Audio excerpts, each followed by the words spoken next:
Hi, everybody. It's Dr. Wendy Walsh for my 3 quick question live stream that I put on my social media. Hello, if you're on LinkedIn. Hello, if you're on Facebook. If you're on YouTube, where else might you be? Twitter. Good to see you. Come on with your comments and tell me what you would like me to answer tonight. I actually didn't do Instagram or TikTok tonight. It's a whole nother reason why I kept it simple. As usual, it's always nice to find out where you're watching from, so do tell me.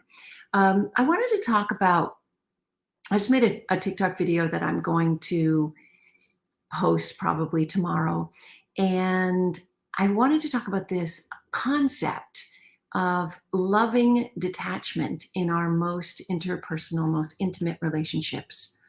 You know, we hear a lot about codependency, right? Where a couple is so fused that nobody can remember whose problem is whose. We also hear about emotional avoidance, where people are so independent that there's really no intimacy, and intimacy is often the glue that keeps people together. But I like to think of loving detachment as kind of an interdependence. Healthy relationships are where partners sort of take turns leaning on each other, right? And this idea of loving detachment is knowing that your partner would be totally fine without you, maybe thriving and happy, but yet they choose to be with you. And at the same time, that you know that that person would be fine, or no, you'd be fine. You know, you'd be absolutely fine, but that you have an abundance of happiness that you want to share with somebody. Hi, Sean. There's the first question is, my partner activates my nervous system a lot. How do I know if it's time to leave them or stay and heal? Well, Sean, let me say this. Nobody's perfect. And I always say that a partner is a good partner if they're at least doing the work. So the real question is, will they go into therapy with you? Hi, Sydney, how are you? Will they go into therapy with you? You better have some good questions, Sydney. I'm waiting for them. Will they do the work? If they are saying you're the problem, then they have a narcissist, maybe some narcissism involved, and they won't take responsibility for any of their actions. You're not going to heal in that relationship. You're going to continue to re-injure yourself. But it's all about doing the work. My first suggestion always, before anybody wants to leave anybody, especially if there are children in the household, because it's a very big decision, and staying together for the sake of the children is a really good reason to stay together.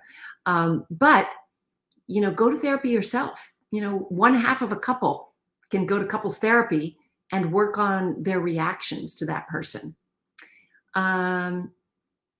Okay, Sean, you got some other good questions. Sydney, I'm waiting for one from you. Do you have a good question? Let's answer Sean's second question. Can I explain why people at the age of 22 have the highest divorce rate? Well, actually what it is people under the age of 23 have the highest divorce rate. If age is a factor in divorce, it is because our prefrontal cortex, our good decision-making and impulse control, is not fully developed until we're about 25, some people even later. And so when you marry young, you change so much during that time. And that's why you're more likely to divorce. The later you marry, actually, the lower your divorce rate, because you've taken time, you've made this decision carefully, and also the longer, not always the longer you date, because sometimes people will be together years and years and then go, hey, let's have a wedding to bring spark back to our relationship. And actually, they were on the rocks to begin with. A wedding's not going to solve it.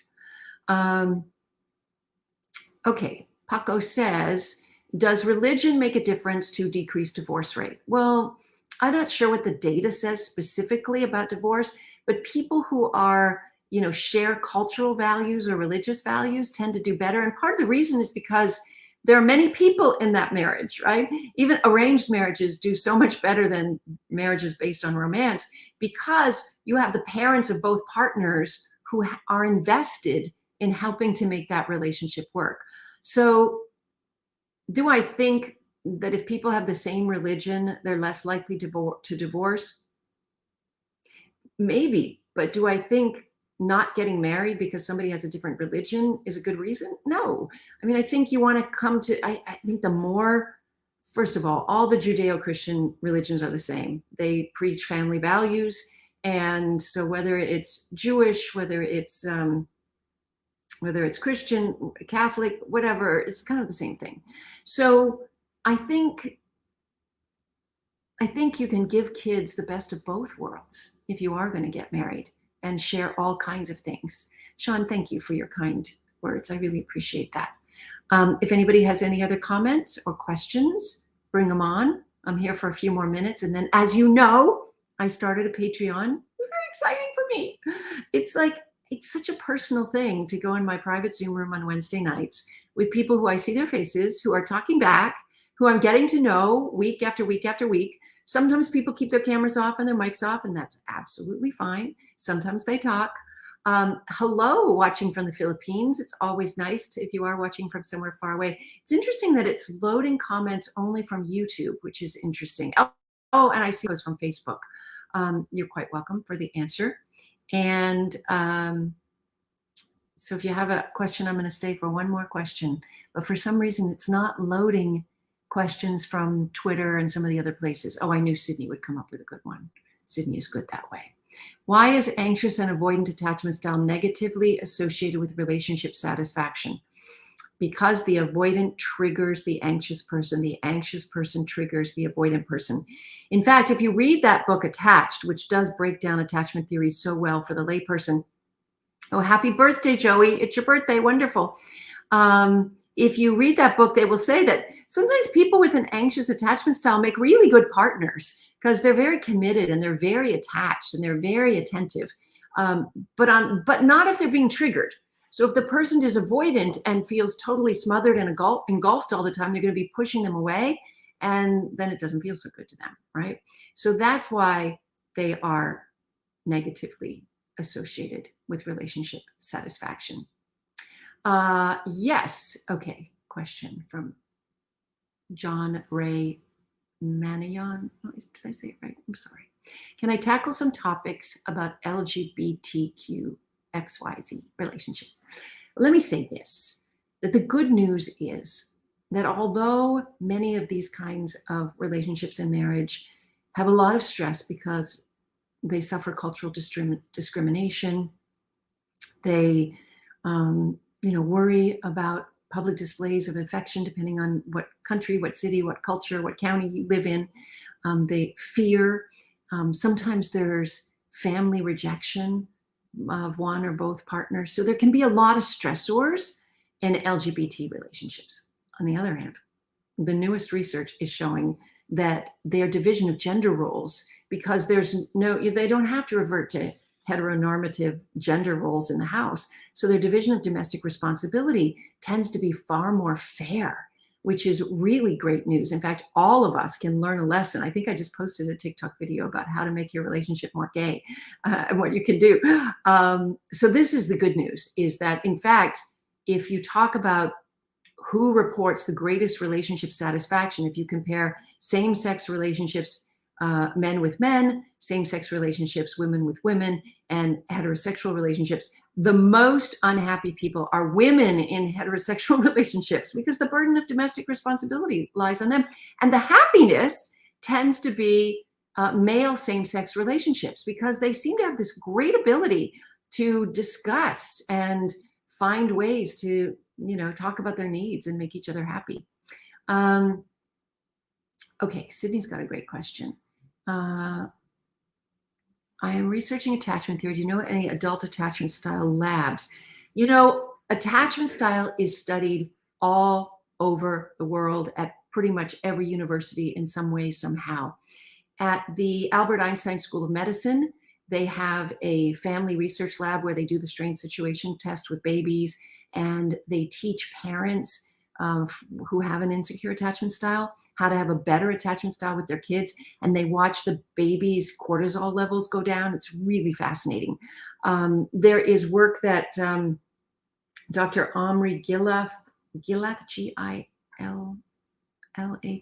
is doing, where he actually puts people, he's a neuroscientist, and he puts people in MRI machines and he can see attachment style. He can actually show them pictures of parents or lovers and see if the fear centers activate in the brain or the love centers activate in the brain.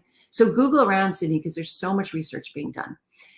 Sean's question is, and this will probably be the last one before I have to go to my Patreon page. I want to encourage everybody to come over to my Patreon, please, and join. I want my girlfriend to soothe and cuddle me like my mother used to. Is this bad? How can I heal that? No, some people express love through touch. I mean, you don't have to make the association between mom, but just say, hey, I'd like more physical affection. I need more cuddling. I need more dopamine. That's what I say to my boyfriend. I say, give me some dopamine. I need some dopamine. I need a hug. So nothing wrong with that at all. What is a relationship but an exchange of care? And sometimes that care is physical affection. So anyway, I want to remind everybody that I am now on Patreon at 6:30 p.m. Pacific time every Wednesday night live for our private Zoom room. And oh, thank you, Paco. Come on over. There are different tiers of membership. It's going to grow, and I'm going to have more Zooms during the week. Once we have more people, I'll probably have 2 or 3 different Zooms during the week. Right now, we just do one. I'm going to also try to do one for different time zones because people have been writing me from Europe saying, hey, when you do it at night, I'm sleeping. So how about, oh, thank you so much, Maya. Very nice. Is my Patreon confidential? Yes. So I do not tape the Zooms. And anything you write to me in a private message, I should tell you that on my Patreon, I get up first thing in the morning, and before I check my emails, I check my Patreon messages because you guys are my new employers. That's how I think of it. So whatever takes place in our private messaging on Patreon, I do not share without your permission. And the Zoom rooms are not recorded, so they're not posted anywhere. And we do ask for confidentiality from the members. Thank you so much, Kat. What a nice thing for you to say. Anyway, it's always lovely to see everybody. Sean, you're so funny. Honey, Sean says he wishes I was single. Is that a problem? He's laughing over there. He's looking at his phone. Anyway, lovely to see you all. Please come over to my Patreon. The website is patreon.com/Dr. Wendy Walsh, where I spend a lot more time in a Zoom room beginning in just a few minutes. Thanks so much for being here on my live stream. Take care. Bye.